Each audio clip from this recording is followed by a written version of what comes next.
بسم اللہ الرحمن الرحیم۔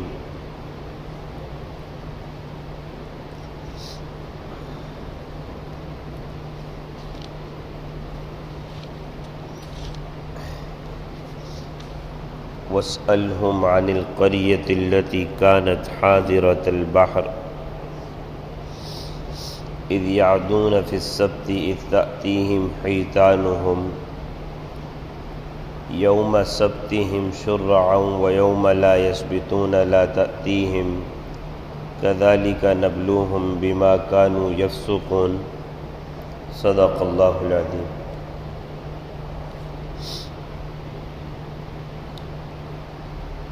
اس آیت کریمہ میں اللہ تعالی نے ایک ایسی قوم کا ذکر کیا جو قوم کے اللہ تعالی کے حکم کو نہ ماننے کی مرتکب ہوئی اور آزمائش میں مبتلا کی گئی، لیکن اللہ کو ناراض کرنے والی ٹھہری۔ اور اس آیت کریمہ میں اللہ تعالی نے ان کی آزمائش اور ان کی نافرمانی کا بھی ذکر کیا، اور ان کے عمل جو کہ ان کو اللہ کی نافرمانی پر آمادہ کرتا رہا اس کی طرف بھی اشارہ کیا۔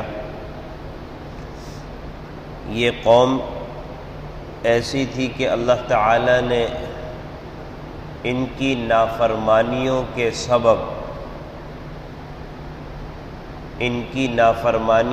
سبب مزید اللہ نے ان کو امتحان میں ڈالا، اور اللہ نے اپنے احکامات ان کے اوپر نازل کیے۔ چونکہ اللہ کو ناراض کرتی چلی آ رہی تھی یہ قوم، تو اللہ تعالی نے ان سے یہ بات کہی کہ تم ہفتے کے دن مچھلی کا شکار نہ کرنا، باقی دن تمہارے لیے مچھلی کا شکار کرنے کی اجازت ہے، مچھلی پکڑنے کی اجازت ہے۔ اب اللہ کی طرف سے حکم یہ ہوا کہ ہفتے کے دن مچھلی کنارے پر آتی اور شکار کرنا آسان ہو جاتا، اور اس دن کے علاوہ اگر دیکھا جائے تو مچھلیوں کی آمد نہیں ہوتی۔ اب اللہ کا ایک طرف حکم ہے اور ایک طرف ان کی خواہشات ہیں۔ جب آدمی اپنی خواہشات پر عمل کرنے پر آمادہ ہو جاتا ہے تو اللہ کے احکامات ٹوٹنا شروع ہو جاتے ہیں۔ تو یہاں پر بھی ان کا یہی حال تھا کہ اب اپنی خواہشات کے اوپر عمل کرنا شروع کر دیا، لیکن سری اللہ کا حکم کیسے توڑے؟ تو اس کے لیے یہ لوگ یہ کام کرتے کہ کنارے پر انہوں نے بڑے بڑے گھڑے کھود لیے کہ جب پانی کا بہاؤ ہوتا ہفتے کے دن تو مچھلیاں اس میں آ کے پھنس جاتی، اور اتوار کے دن اس کو پکڑ لیتے،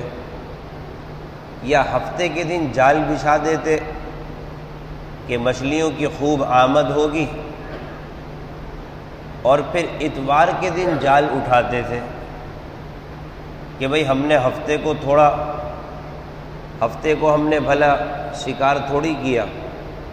ہم نے تو اتوار کو شکار کیا ہے، یا پھر ہم نے ہفتے کے دن مچھلیوں کو بالکل نہیں پکڑا، ہم نے تو اتوار کے دن پکڑا ہے۔ کہ گھڑے جو بالکل کنارے پر پانی کے کنارے پر کھود دیے بڑے بڑے گھڑے کہ اب وہ مچھلیاں آ کے اس میں جب پھنس جائیں پانی کے بہاؤ میں تو وہ گھڑے سے واپس پانی کے بہاؤ میں نہ جا سکیں، تو پھر یہ اتوار کے دن ان گھڑوں میں جاتے اور جتنی مچھلیاں اس میں آتی اس کو نکال لیتے، یا ہفتے کے دن جال ڈال دیا کرتے تھے، اور مچھلیاں چونکہ ہفتے کے دن بڑی آیا کرتی تھی، اللہ کی طرف سے ایک آزمائش تھی، اور پھر اتوار کے دن جاتے اور پورا جال نکال لیتے اور کہتے کہ ہم نے یہ کام ہفتے کے دن نہیں کیا، اتوار کے دن کیا ہے۔ تو یہ صریح عمل اللہ کے حکم کی نافرمانی کیے جا رہے تھے، تو ایک قوم نے ان کو اس کام کے کرتے ہوئے دیکھا اور بارہا منع کرتے رہے، وہ منع کرتے رہے، اور ایک قوم کا حال یہ تھا کہ وہ منع کر کر کے تھک گئے اور خاموش بیٹھ گئے، اور ایک قوم کا حال یہ تھا کہ برابر وہ اللہ کے حکم کی طرف ان کو متوجہ کرتے رہے کہ بھئی یہ کام نہ کرو۔ تو دیگر قوم نے کہا کہ تم ان کو واعظ و نصیحت کیوں کرتے رہتے ہو بھئی؟ اللہ تعالیٰ ان کو ہلاک کرے گا، یہ اللہ کی نافرمانیاں کر رہا ہے، یا اللہ کسی دردناک عذاب میں ان کو مبتلا کر دے گا، اللہ کی نافرمانیاں کر رہے ہیں۔ تو جو قوم منع کرتی تھی انہوں نے کہا کہ بھئی ہم منع کر رہے ہیں تاکہ اللہ کی طرف یہ بات تو ہم کہہ سکیں کہ باری تعالی ہم تو ان کو مسلسل منع کرتے رہے اور یہ اپنے کرتوتوں سے باز نہیں آتے تھے، لہذا ہمارا اللہ کے سامنے کہنا تو ہو سکے گا کہ بھئی ہماری طرف سے تو منع کرنا تھا۔ چنانچہ یہ جو قوم تھی منع کرتی تھی اور ایک قوم بہرحال منع نہیں کرتی تھی، یہ سلسلہ جاری رہا یہاں تک کہ پھر اللہ تعالیٰ کا ان لوگوں پر عذاب آیا۔ عذاب آنے کی بعض احباب نے یہ صورت لکھی ہے کہ اب جب ان کو منع کیا جاتا تھا اس قوم کو، اور یہ صریح اللہ کی نافرمانی کرتی تھی، تو انہوں نے یہ کیا کہ جو نافرمان بستی تھی اس کو اپنے سے الگ کر لیا، علیحدہ کر لیا، اور کوئی بڑی سی دیوار اور آڑ اپنے اور ان کے درمیان کھینچ لی کہ بھئی یہ تو اللہ کی نافرمانی کر رہے ہیں، اللہ کا عذاب ان پر مسلط نہ ہو جائے، اور ایسا نہ ہو کہ ہم بھی ان میں مبتلا نہ ہو جائیں۔ تو چنانچہ نافرمان قوم ایک طرف ہو گئی اور فرما بردار قوم ایک طرف ہو گئی۔ تو ایک صبح جب یہ اٹھے فرما بردار قوم جو تھی، تو دیکھا کہ برابر سے جو قوم والے ہیں ان کی آوازیں نہیں آ رہی، جو نافرمان قوم تھی ان کی آوازیں نہیں آ رہی، کہ برابر میں بستی ہے، برابر میں علاقہ ہے، انسانوں کا بولنا چالنا، چلنا بیٹھنا اٹھنا پھرنا تمام حرکات سے برابر والے آگاہ رہتے ہیں، تو ان کی آواز نہیں آ رہی۔ تو انہوں نے جا کر معلومات کی اور دیکھا، اور دیوار کے اس پار دیکھا تو صورتحال یہ سامنے آئی کہ اللہ تعالیٰ نے ساری قوم کو بندر میں تبدیل کر دیا، یہ اللہ کا عذاب ان پر مسلط ہوا، اور وہ ان کو پہچانتے تھے اور یہ سمجھ نہ پائے کہ یہ بھلا کون سی قوم یہاں پر آ گئی۔ چنانچہ وہ جانتے تھے کہ ہاں یہ وہ قوم ہے جو اللہ کی فرما بردار تھی اور ہمارے اوپر اللہ کا عذاب آیا ہے۔ وہ ان کے پاس آتے اور اظہار کرتے کہ ہم وہی ہیں جو اللہ کی نافرمانی کیا کرتے تھے، اور اظہار گویا کہ اس بات کا کرتے تھے کہ تم ہمیں پہچانو، اور ہم اللہ کی نافرمانی کرتے تھے اور باوجود یہ کہ تم ہمیں منع کرتے تھے۔ چنانچہ اللہ تعالیٰ نے ان کو اس میں مبتلا فرمایا، اور اہل علم نے لکھا ہے کہ یہ قوم غالباً 3 دن تک زندہ رہی اور پھر سب ہلاک ہو گئے۔ یہ ان کا واقعہ نقل کیا ہے۔ پہلی بات تو یہاں پر یہ سمجھ لیں کہ اللہ تعالیٰ قرآن کریم میں جو بھی واقعات بیان کرتا ہے تو قرآن واقعات بیان کرنے کی کتاب نہیں ہے، کہانیاں قصہ بیان کرنے کی کتاب نہیں ہے، لیکن اللہ تعالیٰ نے جو بھی بیان کیا اس کا مقصد واعظ و نصیحت اور عبرت حاصل کرنا ہے۔ قرآن کہانیوں کی کتاب نہیں ہے، نعوذ باللہ، قصوں کی کتاب نہیں ہے، بلکہ جہاں اللہ تعالیٰ نے قصہ نقل کیا وہاں پر در حقیقت عبرت دلانا مقصد تھا، پچھلے قوم کے حالات بتلانا مقصد تھا، اور اگلی قوم سے یہ کہنا مقصد تھا کہ بھئی تمہیں چاہیے کہ تم عبرت حاصل کرو، اس قوم نے یہ کام کیا، موسیٰ علیہ السلام کی قوم نے یہ کام کیا، ابراہیم علیہ السلام کی قوم نے یہ کام کیا، اسماعیل علیہ السلام، حضرت ہود، اسی طرح سے دیگر حضرات انبیاء علیہ السلام کے واقعات اور ان کی قوم کے جو واقعات اللہ نے قرآن میں بیان کیے، وہاں پر مقصد در حقیقت وعظ و نصیحت ہے، عبرت حاصل کرنا ہے۔ اللہ نے خود بھی فرمایا فَاعْتَبِرُوا يَا أُولِي الْأَبْصَارِ، یہ عقل والو جو تمہارے سامنے جو اللہ کے عذابات کا ذکر ہو رہا ہے اور ان قوموں کی نافرمانیوں کا ذکر ہو رہا ہے اور اللہ کی پکڑ کا ذکر ہو رہا ہے، تمہیں چاہیے کہ ان واقعات کے ذریعے سے عبرت حاصل کرو۔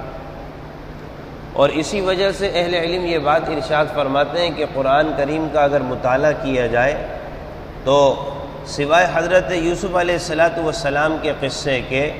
کہ اللہ تعالیٰ نے ایک تفصیل سے ایک جگہ اس کے قصے کو نقل کیا،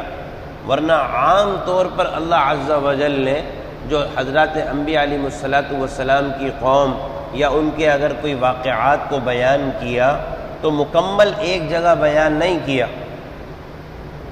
بلکہ مختلف جگہوں پر مختلف جزئیات کو نقل کیا، کچھ حصہ کہیں پر نقل کیا، کچھ حصہ کہیں پر نقل کیا، جہاں امت کو ضرورت پڑی، جہاں اللہ نے اپنے بندوں کو سمجھانے کے حوالے سے سمجھا کہ یہاں پر یہ بات اتنی ضرورت کی ہے، اتنا واقعہ نقل کیا۔ اسی وجہ سے آپ دیکھیں گے کہ دیگر حضرات انبیاء علیہ السلام کا قصہ ایک جگہ پر قرآن کریم میں موجود نہیں ہے، کہیں پر کچھ بیان ہوا، اس کا کچھ حصہ کہیں پر بیان ہوا، اس کا کچھ حصہ کہیں پر بیان ہوا۔ تو مقصد اس واقعے کا یہ ہے کہ موقع محل کے اعتبار سے جتنی ضرورت پڑی اتنا بیان کر دیا گیا، سمجھانا مقصد تھا، وعظ و نصیحت کرنا مقصد تھا، عبرت دلانا مقصد تھا، پچھلی قوم کے حالات کو موقع کے حساب سے بیان کرنا مقصد تھا۔ تو آدمی قرآن کریم کو اسی حساب سے پڑھے کہ بھئی یہ وعظ و نصیحت کی کتاب ہے، سمجھنے کی کتاب ہے، قرآن کوئی کہانیاں اور واقعات کی کتاب نہیں ہے۔ اور دوسری بات یہ ہے کہ یہ واقعہ پچھلی قوم کا ذکر ہے، پچھلی قوم کے متعلق یہ حکم تھا کہ ہفتے کے دن ان کو مچھلی کا شکار کرنا یا مچھلی وغیرہ پکڑنے کی ممانعت تھی، اور ظاہر ہے کہ ہفتے کے دن بہرحال وہ جب شکار نہ کریں تو کھانے کی بھی ممکن ہے نوبت نہ آئے۔ لیکن اب صورتحال یہ ہے کہ ہمارے معاشرے میں بعض لوگوں نے یہ بات اڑا دی اور آج بھی یہ بات لوگوں کے درمیان مشہور کر دی کہ بھئی ہفتے کے دن مچھلی نہیں کھانا چاہیے، ہفتے کے دن شکار نہیں کرنا چاہیے۔ یہ ناسمجھی ہے، اللہ تعالیٰ کے حکم کو اور اللہ تعالیٰ کے بیان کو صحیح طرح سے نہ پڑھا، نہ اس کی حقیقت کو جانا، بس ایک واقعہ سرسری سن لیا پچھلی قوم کا، اور علم سے دوری کی بنیاد پر یہ فیصلہ آج کے دن کے حساب سے بھی باقاعدہ مرتب کر کے لوگوں کے درمیان جاری کر دیا کہ ہفتے کے دن نہ شکار کرنا چاہیے، نہ ہفتے کے دن مچھلی کھانا چاہیے۔ تو یہ تو در حقیقت بات یہ ہوئی کہ دین کے ساتھ آدمی جس طرح سے چاہے کھیل تماشا کرتا رہے، دین کے ساتھ جس طرح سے چاہے کھیل تماشا کرتا رہے، نہ معلومات کی، نہ تحقیقات کی، نہ حقیقت حال کا علم ہوا، اور نہ اس واقعے سے متعلق جو صحیح صورت حال ہے، کب کا واقعہ کیا ہے، کچھ نہیں معلوم، بس ایک سرا پکڑ لیا، اس کو اپنی طرف سے اس میں دو چار باتیں اور ملائی اور اس کو جو ہے وہ لوگوں کے درمیان جاری کر دیا۔ اب عام طور پر اچھے خاصے بھلے افراد یہ سوال کرتے ہیں کہ بھئی ہفتے کے دن مچھلی کا شکار کرنا جائز ہے کہ نہیں ہے، جبکہ امت محمدیہ صلی اللہ علیہ وسلم میں کہیں پر بھی یہ بات نہیں ہے کہ ہفتے کے دن شکار کرنا منع ہے، ہفتے کے دن مچھلی کھانا منع ہے، اور یہ بات ہمارے معاشرے میں عام کر دی گئی اور لوگ اس میں پریشانی میں شکار رہتے ہیں۔ ایسی کوئی بات نہیں ہے، یہ پچھلی امت کا واقعہ تھا، اللہ نے ان کو منع کیا تھا۔ ہمیں تو چاہیے کہ ہمیں جس کام سے اب منع کیا ہے ہم اس کی فکر کریں، ہمیں جس کام سے اب منع کیا ہے ہم اس کی فکر کریں، اس کی طرف توجہ نہیں ہے گزشتہ قوم کے جو واقعات تھے اس میں خلط ملط کر کے اور آج کے اوپر مسلط کر دیا، اور لوگوں کو وہ کام جس کو اللہ نے منع نہیں کیا اس سے روکنا شروع کر دیا۔ کسی صحیح بات کی تشہیر کرتے، کسی صحیح بات کو جاری کرتے کہ بھئی اللہ تعالیٰ نے سود کھانے سے منع کیا ہے، اللہ نے رشوت کھانے سے منع کیا ہے، جھوٹ بولنے سے منع کیا ہے، ایسے باتوں کو آدمی نشر کرے، ثواب بھی ملے گا جو حقیقت پر مبنی ہے، اور جو حقیقت پر مبنی نہیں اس کو بلا وجہ لوگوں کے درمیان جاری کرنا۔ تو جس چیز سے ہمیں منع کیا گیا ہے اس سے بچنے کا اہتمام کرنا چاہیے، اور بے حقیقت باتوں کو لوگوں کے درمیان اس طرح سے نشر نہیں کرنا چاہیے۔ اور تیسری بات اس میں یہ ہے کہ اللہ تعالیٰ نے اس قوم کو جو بندر میں تبدیل کر دیا تھا، بعض لوگ کہتے ہیں کہ آج کل جو بندر ہیں یہ اسی قوم سے چلے آ رہے ہیں، یہ بات بھی غلط ہے۔ جو آج کل بندر ہیں یہ اسی قوم سے چلے آ رہے ہیں، نہیں، اللہ تعالیٰ نے بھی کسی قوم کو اگر مسخ کیا تو علماء فرماتے ہیں کہ پھر اللہ اس کو باقی نہیں رکھتے۔ کسی قوم کو اللہ نے اگر مسخ کیا، یعنی ان کو بندروں میں یا کسی اور چیز میں تبدیل کیا، اللہ کی عادت مبارکہ یہ کہ پھر ان کو باقی نہیں رکھتے۔ یہاں تک کہ اہل علم نے نقل کیا کہ یہ جو قوم بندروں میں تبدیل ہوئی تھی 3 دن زندہ رہی، اس کے بعد ہلاک ہو گئی۔ لہذا یہ کہنا کہ یہ جو قوم، یہ جو بندر ہیں آج کے زمانے میں یہ اسی قوم سے چلے آ رہے ہیں، یہ بے حقیقت بات ہے۔ بندر ایک الگ اللہ کی مخلوق ہے، ایک الگ جانور ہے، ایک الگ حیوان ہے۔ ایسا نہیں ہے کہ یہ وہ قوم جو تھی وہ بندروں میں تبدیل ہوئی اور ان کی نسل در نسل چلتی آتے آج یہ بندر اسی قوم سے تعلق رکھتے ہیں، ایسی بات نہیں ہے، یہ بے حقیقت بات ہے۔ اس کو اللہ تعالیٰ نے ختم کر دیا تھا، فنا کر دیا تھا، اور یہ جو بندر ہیں بہرحال یہ اللہ کی الگ ایک مخلوق ہے جس کو اللہ تعالیٰ نے پیدا کیا ہے۔ یہ انسانوں کی نسل سے جو کہ بندر بن گئے تھے چلتے آنے والے کوئی حیوان اور جانور نہیں ہے۔ اور اسی طرح سے اس واقعے سے یہ بات بھی پتہ لگتی ہے، جب آدمی معاشرے میں کسی برے کام کو ہوتا ہوا دیکھے تو اپنی طرف سے منع کرنے کی کوشش کرے، واعظ و نصیحت کرے، یہ نہ سمجھے کہ بھئی یہ برا کام کر رہے ہیں یہ جانے ان کا کام جانے۔ آج کل معاشرے میں صورتحال یہی ہے، آج کل معاشرے میں صورتحال یہی ہے۔ اول تو منع نہیں کیا جاتا، اول تو منع نہیں کیا جاتا، یا اگر منع کیا جاتا ہے تو پھر ایسا سب و شتم کا معاملہ، ملامت کا اختیار کیا جاتا ہے کہ اپنے آپ کو حضرت موسیٰ سے افضل سمجھتے ہیں اور سامنے والے کو فرعون سے بدتر سمجھتے ہیں۔ منع کرنے کا یا تو طریقہ ایسا اختیار کیا جاتا ہے کہ اپنے کو حضرت موسیٰ سے افضل سمجھتے ہیں اور سامنے والے کو فرعون سے بدتر سمجھتے ہیں، کہ اس طرح سے منع کر رہے ہیں کہ دل کو چھلی کر رہے ہیں، ملامت، ذلیل، رسوا، وہ بات کو کیا سمجھے وہ اور متنفر ہو جاتا ہے، وہ بات کو کیا لے وہ اور دور بھاگ جاتا ہے۔ فرماتے ہیں کہ یہ طریقہ درست نہیں ہے۔ ایک مرتبہ ہارون رشید کو ایک آدمی اسی طرح سے خوب ملامتی انداز میں واعظ و نصیحت کرنے لگا، تو ہارون رشید نے کہا کہ دیکھو اللہ تعالیٰ نے تو حضرت موسیٰ علیہ السلام کو فرعون کے متعلق کہا تھا کہ بھئی نرم گفتگو کرنا، پیرائے میں سمجھانے کی کوشش کرنا، ہو سکتا ہے یہ بات کو سمجھ لے، ہو سکتا ہے اللہ سے ڈر اس کے اندر پیدا ہو جائے، ہو سکتا ہے کہ واعظ و نصیحت کو اختیار کر لے۔ اللہ کا دشمن ہے، انا ربکم الاعلیٰ کہنے والا ہے، ہزاروں بچوں کو قتل کرنے والا ہے، عورتوں کو باندی بنانے والا ہے، مردوں کو غلام بنانے والا ہے، اللہ کے احکامات کی صریح خلاف ورزی کرنے والا ہے۔ اس سے بڑھ کر نافرمانی کیا ہوگی کہ کہتا ہے کہ انا ربکم الاعلیٰ، میں تو سب سے بڑا رب ہوں۔ اس کے پاس بھی اللہ تعالیٰ حضرت موسیٰ علیہ السلام کو بھیج رہے ہیں، تو کیا کہہ رہے ہیں؟ ایسی بات کرنا اس کے ساتھ جا کر جو کہ نرم گفتگو ہو، سختی کے ساتھ بات نہ کرنا، شاید کہ یہ نصیحت حاصل کر لے، شاید کہ یہ جناب والا ڈر جائے۔ اس کو یہ حکم ہے، تو ہارون رشید نے کہا کہ تم مجھے جو بات کہہ رہے ہو کیا سمجھ رہے ہو؟ اپنے کو موسیٰ سے افضل سمجھتے ہو، کیا مجھے فرعون سے بدتر سمجھ رہے ہو؟ تمہیں اس بات کا کرنے کا حکم کس نے دیا؟ یہ کیسا طریقہ ہے؟ تو اول تو ہمارے معاشرے میں منع نہیں کیا جاتا یا منع کیا جاتا ہے تو ایسا ملامتی انداز اختیار کیا جاتا ہے کہ سامنے والا بدظن ہو جاتا ہے اور متنفر ہو جاتا ہے، صحیح بات کو لینے پر آمادہ نہیں ہوتا اور زیادہ وہ متنفر ہو جاتا ہے۔ یہ طریقہ بھی شریعت کے خلاف ہے۔ اور دوسری بات، یا تو پھر منع ہی نہیں کرتے، یہ طریقہ بھی شریعت کے خلاف ہے۔ آدمی برابر منع کرتا رہے۔ بعض لوگ کہتے ہیں کہ بھئی ہم منع کرتے ہیں یہ مانتا نہیں ہے، ہم منع کرتے ہیں یہ مانتا نہیں ہے، لہذا اس بنیاد پر کیا کرتے ہیں کہ اس کو وہی کام کرنے رہنے دیتے ہیں، چھوڑ دیتے ہیں۔ تو اہل علم نے یہاں پر یہ بات بھی نقل کی، مطلب اس کا یہ ہوا کہ وہ تو اپنی برائی پر قائم رہا اور تم اپنی اچھائی سے پیچھے ہٹ گئے۔ بھلی بات کہنا اچھائی ہے، بھلی بات کہنا اچھائی ہے،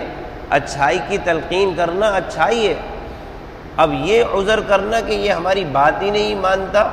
لہذا اگرچہ ٹھیک ہے ایک بار کہہ دیا بری الذمہ ہو گیا، لیکن بہرحال اگر دیکھا جائے نبیوں کی شان یہی تھی کہ فکر کرتے رہتے تھے، مسلسل برابر سمجھاتے رہتے تھے، لہذا فرماتے کہ یہ نہ کرو کہ یہ ہماری بات نہیں مانتا لہذا اس کو اسی کے حال پر چھوڑ دو۔ مطلب اس کا یہ ہوا کہ تم نے اس کو اس کی برائی پر چھوڑ دیا اور وہ اپنی برائی پر مستقل قائم رہا اور تم اپنی نیکی سے پیچھے ہٹ گئے۔ تمہیں بھی چاہیے کہ مستقل امر بالمعروف کا اہتمام کرتے رہو، نہی عن المنکر کا اہتمام کرتے رہو، اللہ سے دعا کرتے رہو کہ ہو سکتا ہے آج نہیں کل مان جائے، کل نہیں پرسوں مان جائے، اسی امید پر۔ اور اگر وہ نہیں بھی مانے گا تو تمہیں تو کہنے کا اجر اور ثواب برابر ملتا رہے گا، تمہیں تو اس عمل کا اجر ملے گا جو کہ نبیوں والا کام تھا، کہ مستقل امت کی فکر کرنا، ان کو برائی سے روکنا، تلقین کرتے رہنا۔ لہذا فرماتے ہیں کہ آدمی یہ نہ دیکھے کہ بھئی اس کی برائی اس کے ساتھ ہے، مجھے کہنے کی کیا ضرورت ہے۔ یہاں پر بھی دیکھ لیں کہ ایک قوم مسلسل منع کیے جا رہی ہے، ایک قوم مسلسل منع کیے جا رہی ہے، اور بعض لوگ کہہ بھی رہے ہیں کہ تم یہ کیا کر رہے ہو، کیوں ان کو وعد و نصیحت کر رہے ہو؟ ارے اللہ نے ان کو ہلاک کرنا ہوگا ہلاک کر دے گا، اللہ نے ان کو کسی عذاب میں مبتلا کرنا ہوگا عذاب میں مبتلا کر دے گا۔ تو جواب میں کیا کہہ رہے ہیں کہ نہیں بھائی، اللہ تعالیٰ کے سامنے ہماری بات تو رہے گی کہ باری تعالیٰ ہم ان کو مسلسل منع کرتے رہے اور پھر بھی یہ ہماری بات کو نہیں مانتے تھے۔ اور اہل علم نے یہاں تک کہ ایک روایت نقل کی ہے کہ اللہ تعالیٰ نے ایک قوم کو عذاب میں مبتلا کیا تو فرشتوں نے اللہ تعالیٰ کی بارگاہ میں عرض کیا، باری تعالیٰ اس قوم کو آپ عذاب میں مبتلا کرنے کا کہتے ہیں، اس میں ایک بندہ ایسا ہے جو کہ آپ کا فرما بردار ہے، مسلسل آپ کو یاد کرتا رہتا ہے، مسلسل آپ کا ذکر کرتا رہتا ہے۔ تو اللہ عز و جل نے کیا ارشاد فرمایا کہ اس قوم کے ساتھ اس کو بھی تباہ اور برباد کر دو۔ وجہ اس کی یہ ہے کہ یہ اپنے آپ کو اپنی فکر میں لگا رہتا تھا، یہ امت جو برائی کی طرف جا رہی تھی ان کی فکر نہیں کرتا تھا، لہذا ان کے ساتھ اس کو بھی عذاب میں مبتلا کرو۔ باقاعدہ روایت میں اس طرح کا واقعہ آتا ہے۔ معلوم یہ ہو کہ آدمی صرف اپنی فکر نہ کرے کہ کوئی قوم کسی برائی میں مبتلا ہے یا کسی کو برائی میں مبتلا دیکھتا ہے تو یہ نہ کہے کہ بھئی یہ اس کی برائی ہے، یہ جانے اس کا کام جانے، نہیں، بلکہ مسلسل آدمی وعظ و نصیحت کرتا رہے اس امید پر کہ اللہ تعالیٰ ہو سکتا ہے اس کو آج ہدایت دے دے یا کل دے دے، اور یہ سمجھ لے کہ ہدایت کا پروانہ انسان کے ہاتھ میں نہیں ہے۔ مایوسی اس وقت ہونا شروع ہو جاتی ہے جب آدمی کہتا ہے کہ یار یہ میری بات کیوں نہیں مانتا، میری بات کیوں نہیں مانتا۔ اللہ نے ہمیں اس بات کا مکلف نہیں بنایا کہ یہ ہماری بات کو مانے،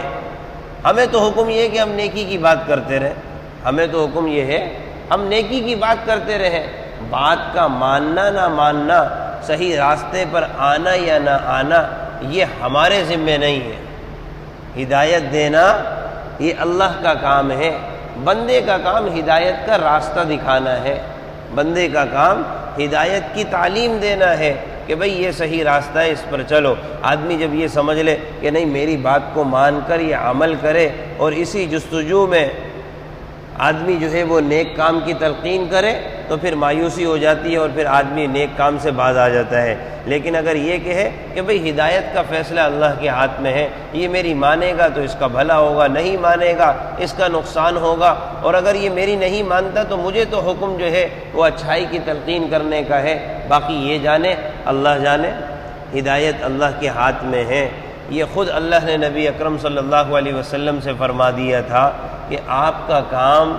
ہدایت کا راستہ دکھلانا ہے، ہدایت دینا نہیں ہے، ہدایت تو اللہ عز و جل دیتے ہیں۔ لہذا اسی امید پر آدمی وعظ و نصیحت کا اہتمام کرتا رہے۔ اللہ عمل کی توفیق نصیب فرمائے۔